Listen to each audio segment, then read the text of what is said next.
Please have a seat, ma'am.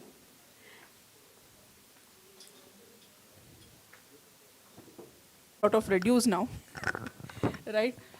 So first of all, thank you for giving me this opportunity, because I think after a very, very long time, I'm talking to the people outside my domain, right? So it's always good. And in terms of firsts, I think first of all, we have an international speaker join us online. So it's really great. Hi, Wouter, thanks for joining. Yeah, my pleasure. Hi. Right? And I think it's been a great day so far in terms of the other first. Other than humans, there are also pigeons listening to us. So, another good one actually. So in terms of data breach, right? So two disclaimers before we begin the talk actually. By the way, being a lawyer, the first disclaimer is a standard, right? I mean, the views expressed here are personal views, and it has nothing to do with the organizations that we work for. And I believe this disclaimer holds good for the other panelists as well. Second disclaimer is rather funny. We are a bunch of lawyers here, so we may not be able to address any security-related questions. So out of syllabus questions, please excuse us. Right. So with that, let's get started with the session. In terms of data breaches, I can go on giving you guys like 1,000 examples, right? But let me restrict it to 3.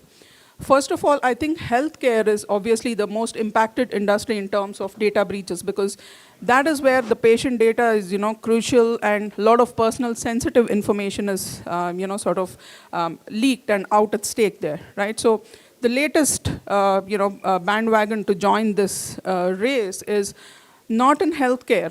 The breach was as recent as December 2023, where more than 2.5 million patients' data was compromised, right? So now that's healthcare.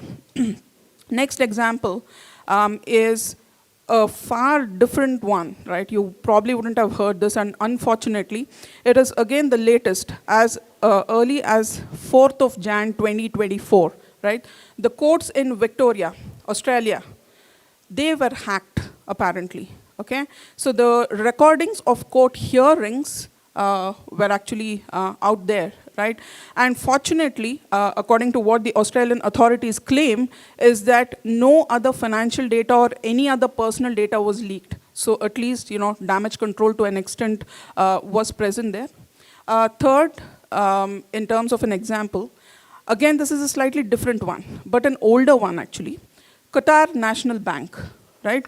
This case actually, the data leak happened way back in 2016, right? I mean, it's pretty old, but the reason why I'm quoting this example is because, again, data of 3 million plus users was impacted, impacted, right? And a bunch of Turkish hackers apparently, were traced back, and they were the ones who actually caused this. But the hackers, on one hand, that's fine. What's interesting in this particular data breach is that there was a political angle to it.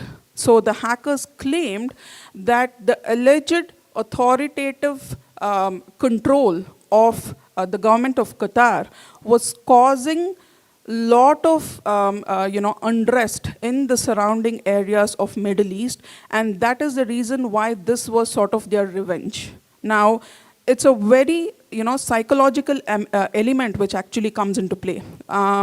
And I will touch upon some of these aspects in my closing remarks in terms of forward-looking thoughts, right? So there was, by the way, another reason I mentioned, particularly why I'm happy to be here today, because we are collaborating. And I think that is the way to go in terms of future. Security professionals like you and lawyers like us, we bring in different perspectives. We understand and work with each other. So, this again, I'll elaborate, in a bit about this. Now, moving on to the panel discussion, I have a lovely bunch of panelists here. Wouter, I'd like to start from you.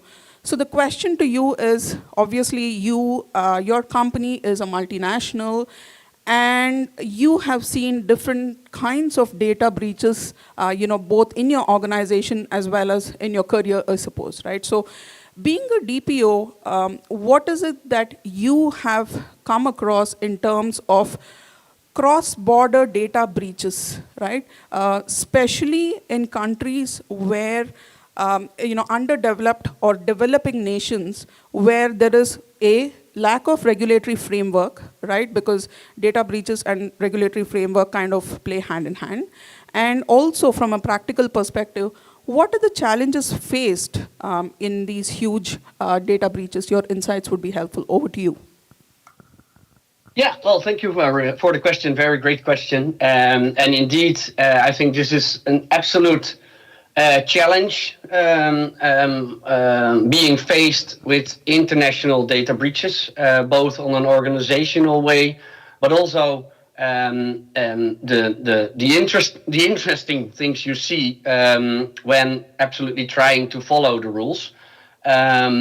Here, in my experience so far, is it's on the one hand very difficult to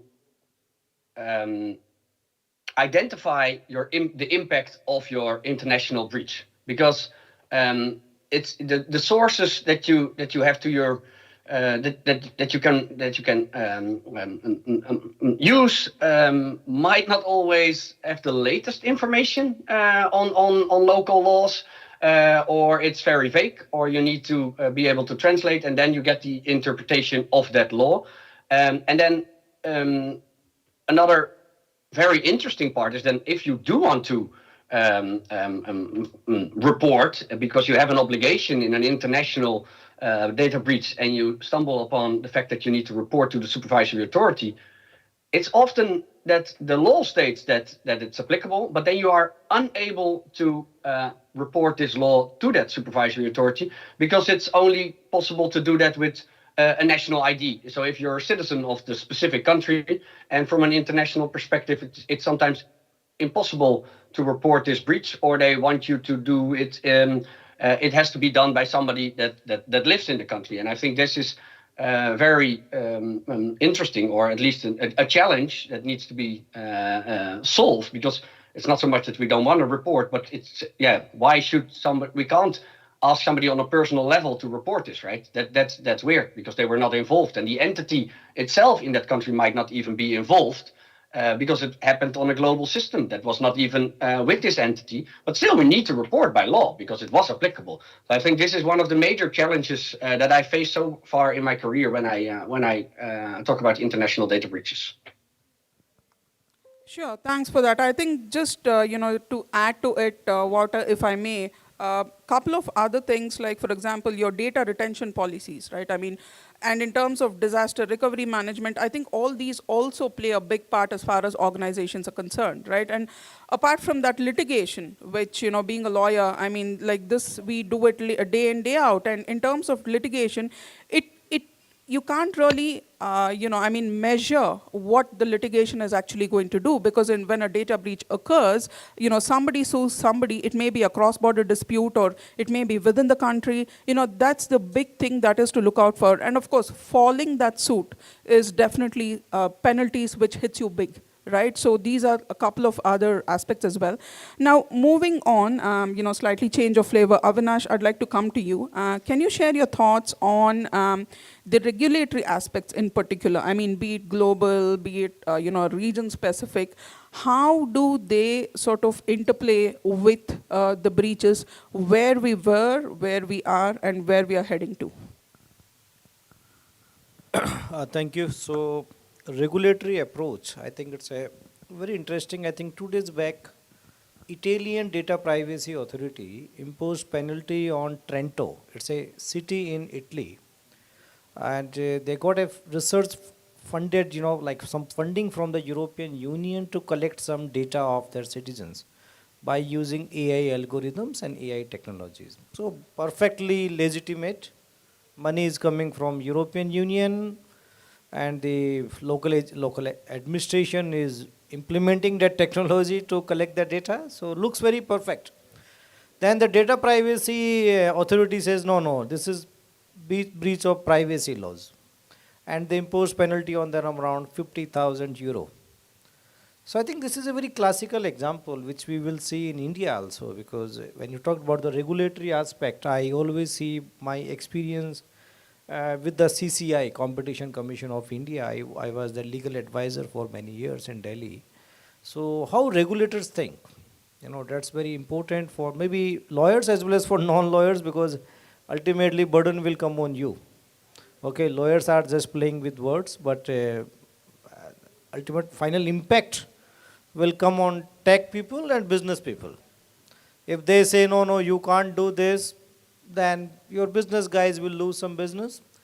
Tech people, you will have to start maybe from fresh, or maybe you need to change your R&D planning and strategy, and normally you are not very comfortable with that, because you have your own mindset and you want to develop a good technology, or maybe you want to implement a good technology.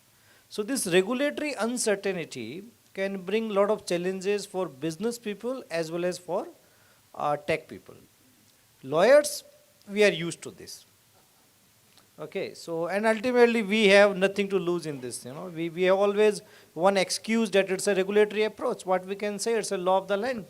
Simple. Like as a lawyer, I can give my legal opinion, but finally court will decide.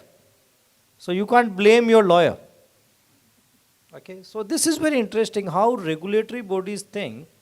So in a regulatory approach, we always talk about type 1 error and type 2 error. So type 1 error, when the regulatory bodies intervenes and they stop something which they are not supposed to stop. Okay, they don't understand technology or they don't understand market dynamics and they stop because they are very afraid of. Or maybe some stupid bureaucrat or a judge is heading that regulatory body. Okay, they have their personal biases sometimes. I remember there was one member and he was hearing one matter in infra sector, in housing industry. He said, no, all these builders are fraud, they are crooks, because, my brother-in-law, he also bought a house and he was, cheated by one builder. No, but they are humans actually, so it's a simple. And that's more tricky for the tech people because technology is very evolving and regulatory bodies normally at the top level, they don't have understanding. At the mid level, they hire experts, they somehow try to understand. And their job is to brief to their seniors, like the retired IAS officers or retired high court judges, to tell them, okay, sir, what is this technology, how is it going to impact, whether it's a violation of data privacy or other things or not. It's their job. But they are also half-cooked, they are also not very qualified and talented people. But still they know something.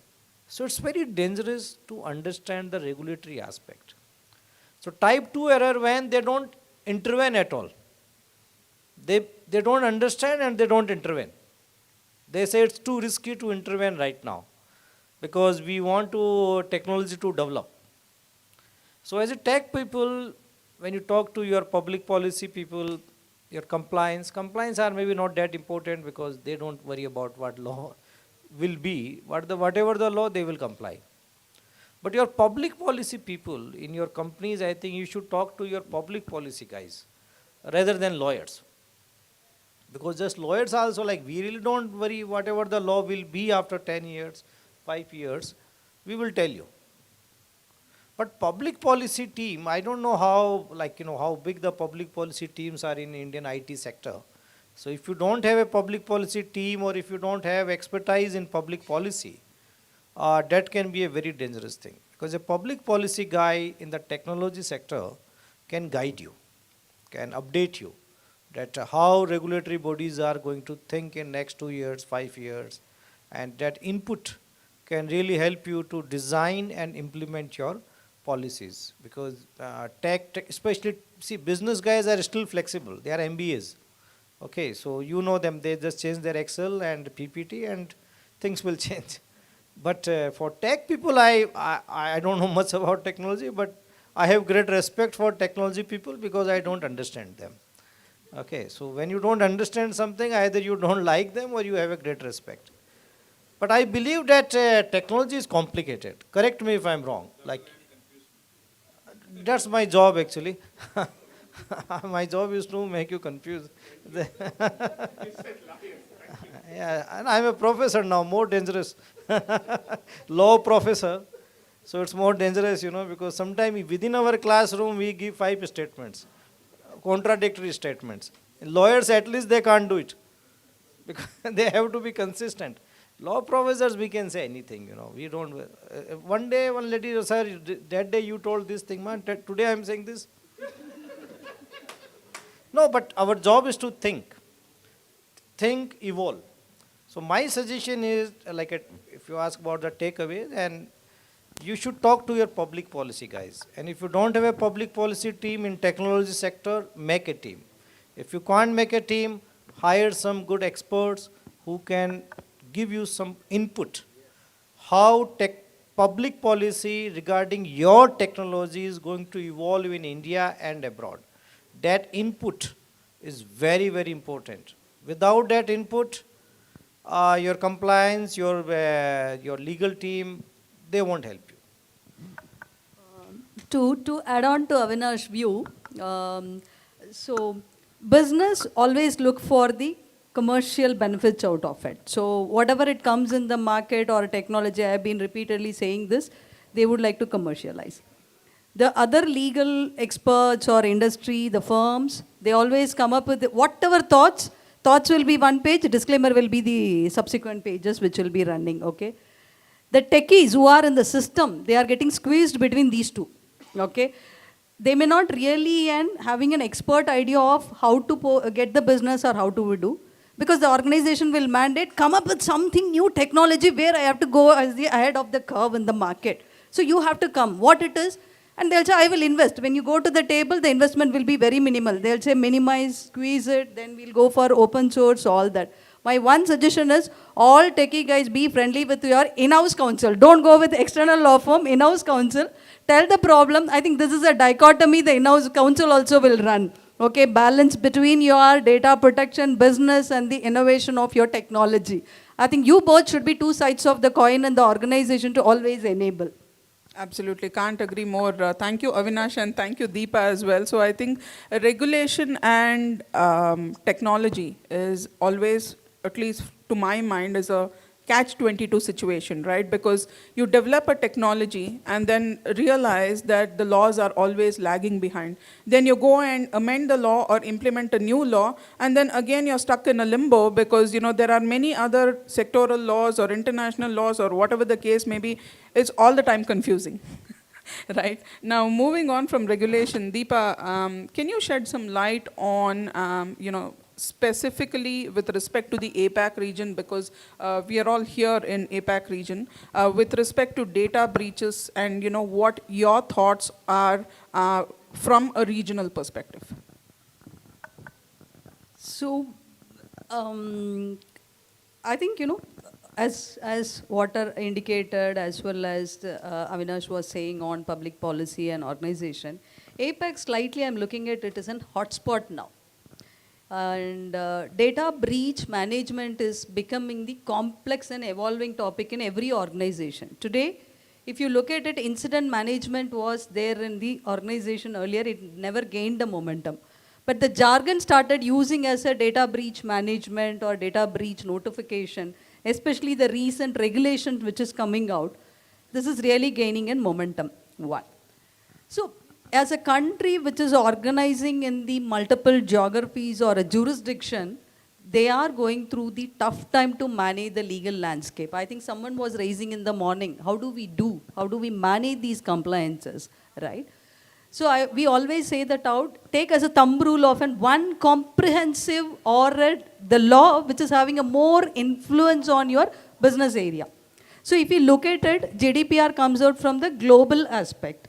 But when we look at it in the APAC region, I prefer to go with either a Singapore or Canada PIPEDA, right? So you keep that as a thumb rule, try to align, because Australia, Singapore, Canada, I think they have a comprehensive data privacy law, which is primarily addressing your breach notification aspects. When you come out some of the countries, out of your 30 countries, I think today, more than 75% of the countries in the APAC region are not clearly addressing your data privacy or data breach notifications, okay? So the major challenge where it comes to us, all of us, is because the sector-specific or fragmented laws of the countries which is operating, especially India laws also. Even today DPDPA has come in. Is it addressing extensively? I think the question remains unanswered. So we are yet to wait for a notification. So you take China. China also, it's the same. So when the breach notification we are addressing, there are multiple components we try to do. What is the threshold of our data breach notification? Do I need to inform them or not? So when it comes to India, you have to notify in 6 hours, and the number of records has not been given. When you go to Singapore, it is 72 days, but the records are limited, 250 records. If it's more than that, the data, you need to go and disclose. You come to China, it is 8 hours in terms of your cyber security, and the data are exceeding more than 1,000. I think 10,000 is a capping if I'm not wrong. So the hours and the threshold is keep varying on all these. My business model remains same, my product remains same, my services remain same, my compliance requirement in terms of these data breach notifications varies across. Okay, as I said, the APAC region become a hotspot. If we look at it, the recent report published by IBM on the 2022, I think 2,800 cyber attacks has been happened. So when the cyber attacks happens, it's not only a financial loss. We all need to look at it. Probably Walter was also indicating how it is impacting the IP, the brand, reputation of the company, as well as your product pitch which you would have planned for that particular industry. And second, as you rightly said, the legal sanctions or legal liabilities which is going to create. Two angles to it. One is the penalty metrics or penalties or your administrative fines which you are going to do. The second angle is how is the user remedial one which you are going to address. Today maybe India is not addressing, but other acts which is addressing on your remedy given to your data subjects or data principal. That is also one loss to you, and financially, and sanctions. I think these parameters, when we look at it broadly, I think every organization should drive on 4 pillars.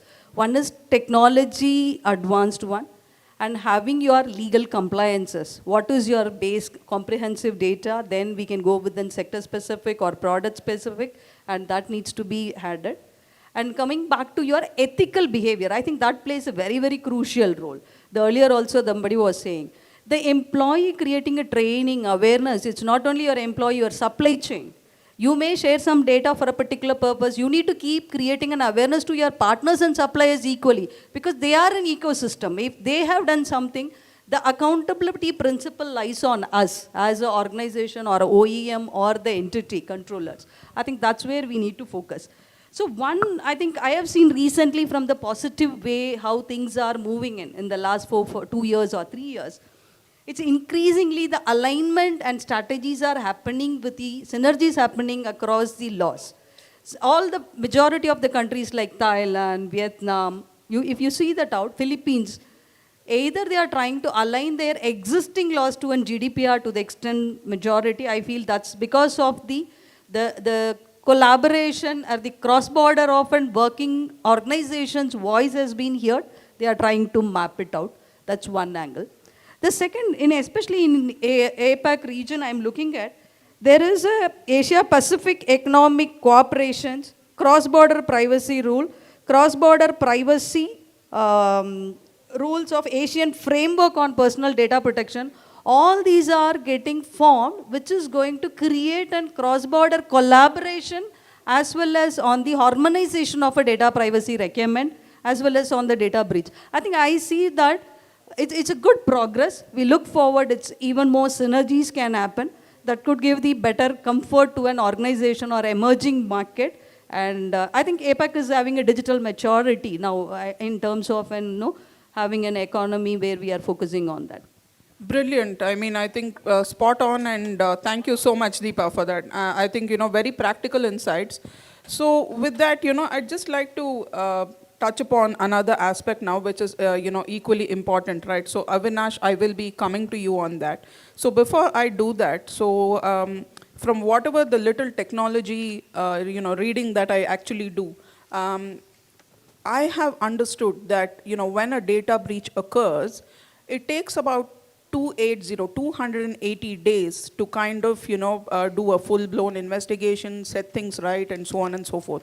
Now, that's almost a year, right? So even though the technology is advanced and you have all the regulations in place and all that, but this is the ground reality. And other ground realities like your new age technologies like AI, ML, and of course today the talk of the town is deep fake, hitting you with what God only knows, right? So with all these things in play, I think it's good for us to kind of, nip this in the bud, right? So, Avinash, my question to you in doing so is that as an academician, right, how do you think academics can actually help in tackling data breaches, and where do you think the education system is actually heading? I think there are two issues here. Data breach or cyber attacks never happen accidentally. They are planned, highly planned, and companies, I believe, they keep giving a lot of training also. Okay, do's and don'ts, don't click here, don't click there, but somehow the criminals, they need only one opportunity. So I think that's not my very big concern. It's a game actually. Historically, throughout civilizations, we are playing this game, police and chore. So that's not a problematic. I think we need to create more awareness. Uh, from the law enforcement side, we need to punish those cyber criminals, which we are not doing. Interestingly, you will find city like Bengaluru, so-called IT hub in India, most advanced people in Karnataka or in India, the prosecution rate in cyber crime in Bengaluru is only 2%. So it means ki if 100 criminals, first of all cyber criminals are not identified and never caught. So if they are identified and if they are caught by police and then trial happens, after a fair trial, only 2% criminals go to jail. So if you see the larger picture, it means ki only 2% people are going to jail, means ki almost out of 500. Because I believe only 20% cyber crimes are reported to police. So it means out of 500 criminals, only 2 criminals are going to jail. So that's a second part, But that's not the agenda of this discussion. What I believe, cyber security is a big part, but considering the tech policy and cyber law, cyber security, somehow I think we need to blame IT professionals also. They have, no, because I think that's my job, to identify that why this is happening. Yeah, because I'm not paid for anything nowadays. I'm just, I'm just paid for to speak truth of mine. IT sector, senior people are trained not only in IT but management and business also. After 15 years, you are not doing IT anymore, you are doing business. But how many IT professionals are really trained in tech law, tech policy? Very rarely. I think this is the time that the senior leaders in IT firms, they should get proper training in information technology law and policy. Cyber law, cyber policy, cyber crime investigation, and AI law, AI policy, AI ethics. So these are the areas, data law, data privacy law, data policy. I think these are the areas where I believe IT professionals must learn now. I'm very sure that this is not happening. I've spoken with very senior IT professionals, and I'm sorry to say, but they have no idea about cyber crime investigation. They have no idea about data privacy law in terms of policy side. They have least idea about ethics and fairness of AI, which is happening at the global level. So they believe that their compliance team will tell them what to do and they will do. No, but that's not the right approach. So what academic institutions should do, that they should try to create a bridge between academics and working professionals.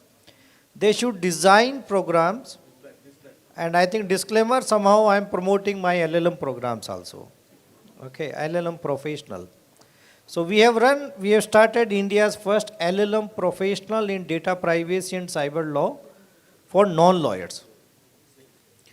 Because I believe that non-lawyers have to learn law and policy. They are not supposed to be expert. Like for example, you are not expert in business. MBAs are better.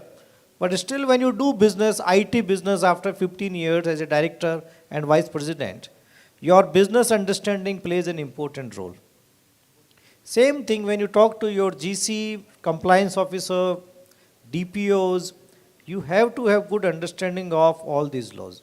So academic institutions should design those programs, implement those programs, but with a disclaimer that we have to protect those programs from professors. Yeah, because if you give this task to professors, they will make a theoretical teaching. So all these things must be done by practitioners, just like a democracy. So programs must be designed by industry people and delivered by the industry people. Academicians and law schools and universities should play a role of a platform. We are very good in platform, so we should restrict ourselves because executive education must be done by working professionals. If we can do it, our programs will be really industry standard programs because a lot of law schools in India, they are running PG diploma in cyber law and cyber security. And I'm so sorry to say all those top professors, they have never seen a FIR of cyber crime investigation. They have no idea what happens before breach, during breach and post breach. They teach sections and case laws, that's all. That's very, very problematic and it's not good for anyone. So in Manipal Law School as a director, because I come from industry background, before joining academia, I work with CCI, EY, Deloitte. So I believe that there is a need. So you industry people should collaborate with different law schools and other academic institutions. And please tell them that we want to design quality programs for you. And we will also help you to do marketing. Because you guys are very bad in marketing also. Okay, if you design a program, you won't be able to sell it. Sell it to the right audience. We don't want to sell like high quality program to freshers. So programs must be designed as per the need of the industry, must be sold to the right audience, delivered in a right spirit, so that we can create knowledge and skill set. I think that in long term, that will help cyber security, data breach issues, ethical and legal issues, because it's not only law. I believe in AI, the biggest challenge is coming before the IT guys is not law, it's ethics. Because ethics is not defined anywhere. And AI, the big issue is that what is ethical? Who will define ethics? So I think these type of areas you have to learn. It's all philosophical. I think you should know Stanford University.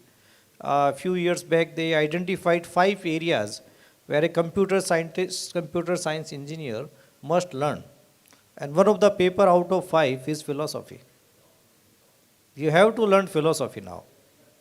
Maybe it looks very stupid, but if you are designing a technology and if you have no understanding of philosophical dimension, ethics, morality, how this technology is going to affect the society. Because at the core, if you don't do it, then all litigation, compliance, all this bullshit will keep going. But as a scientist, you are creative people. See, lawyers are not, we are not creating anything. We are just enjoying other people's creation. What you do something good, we will make the IP license. If you do a mistake, we will go for a litigation or arbitration. But you are creative. Scientists are creative. Computer science, you are coding, the algorithms, you are creating. Compliance people are not creative. They are tick of the box approach. So I'm sorry, I hope that. We are a protector. I don't mind. I don't want to be. See, everybody is creator. Then who will protect them? See, I am a protector. No. I'm not saying, but see, I think we need to give more value to creators. Yeah. I think there has to be some line that creators, innovators, philosophers, the people who are giving something new to society, they must get more due respect. However, it's not happening because you have no idea what are you doing and what is the impact of your technology on human civilization. Because if you create something very dangerous technology, yeah, you can, and you are very excited about it. Because you are excited about outcome. Oh, it's giving amazing result. But then if you don't understand the ethical and moral dimension of your technology, to some extent you are harming the society. So it's a huge responsibility on scientists and engineers to create right technology for society. We lawyers should not tell you what is the right technology. Regulators should not tell you what is the right technology. It has to be self-regulation. It has to be self-regulation. Like in medical research, we have accepted that we will not go for human cloning. We can do it. Scientists can do it. But we agreed and accepted that we will not do it because it's not good for human civilization. So I think those type of boundaries, unfortunately, are not there in IT sector right now. People are just creating technology without understanding their moral and ethical dimension. So I think law schools and universities should play an important role to teach and do discussion on moral and ethics of technology. Sure. Thank you so much, Avinash, for the in-depth, view on the entire interplay between education and technology. With that, Wouter, moving on to you, could you suggest some, best practices to be adopted from a privacy perspective, in particular, as far as data breaches are concerned, and also any practical pointers that you would like to give the audience?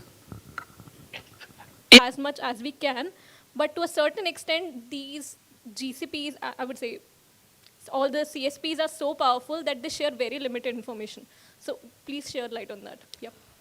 See, let me try to address this question from a legal perspective of what documentation can do that.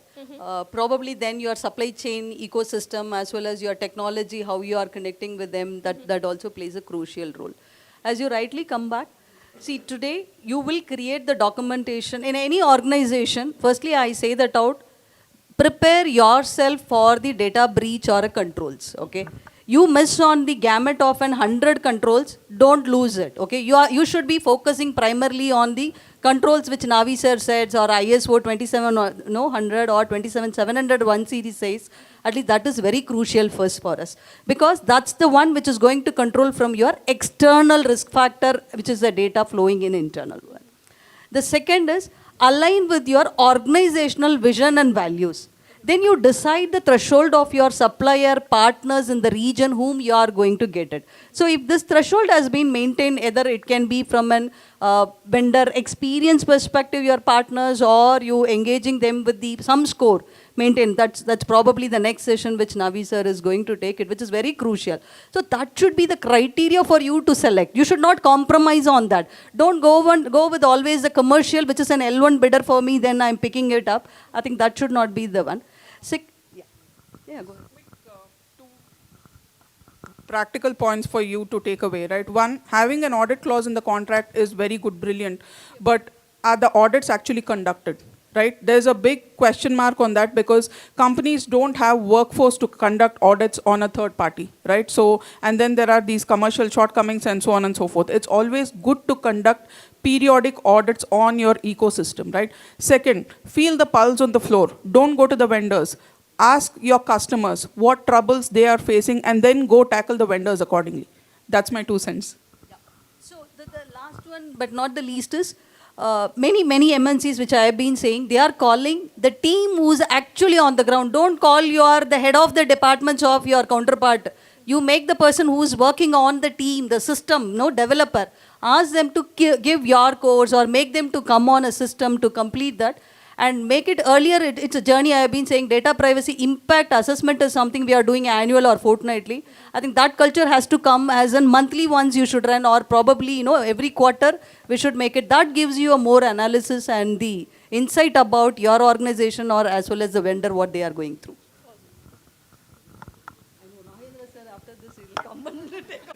As Ashish mentioned, as he put emphasis on ethics, I would like to ask Wouter about, from the philosophical angle, as trust is a central characteristics of ethical life. So how organization rebuilds trust after a massive data breach and paying hefty fines? Is there any standard approach or a proven method to do so? Thank you. No, yeah, wow, that's a very interesting question, and well, I just thought they said like a final question and keep it simple, right? So this is, and then you ask me a philosophical question. This is interesting. No, yeah, trust comes in. They have this saying, I believe, and I always say it wrong, but trust comes in by foot and that it leaves by train, right? So it's a very, very, very difficult to regain trust of your customers. If you lose it, yeah, you have to go to extending lengths and yeah, sometimes it's even impossible to regain that trust, or at least in the short term. And that is, yeah, I would not say there is absolutely a standard way of doing so. It also typically depends on your company and service. So sometimes people just can't avoid using your service, and then they maybe do not trust you anymore, but they tend to forget quickly. But if you are if there are many other services, people will leave, right? They will leave and they will get a subscription somewhere else, or they will go somewhere else. And for example, if you look at healthcare, yeah, in a hospital, yeah, I don't really choose my hospital based on their breaches. I just need help, and especially when there's an emergency, I go there. So they might have less impact on this trust issue. But if you're a commercial company and you have competitors, yeah, then if you breach that trust, you will lose your customers, and it's very hard to regain that trust in the future, and get those customers back. I think it's a very difficult thing. Okay.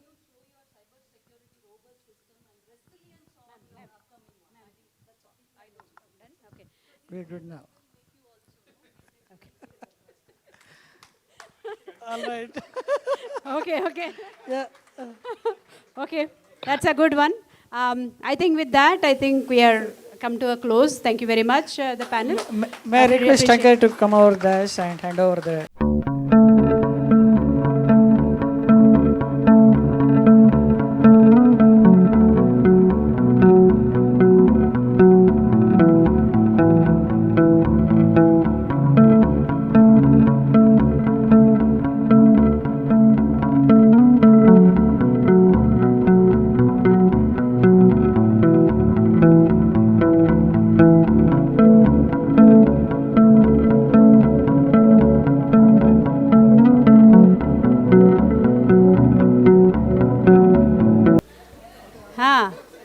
Okay, last few.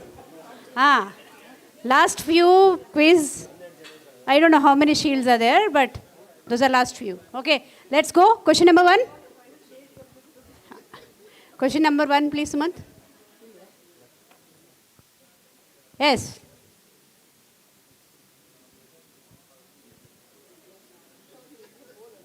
Already raised. About it. To streamline communication and response efforts during a breach. Are we confident that answer? Yes? Okay.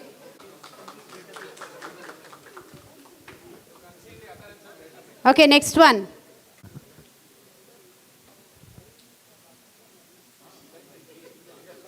Potential financial reputational damage. Does it work? Do you believe that, right? Already clapping here. क्या करूं मैं? इतना majority कैसे ले लिया आपने?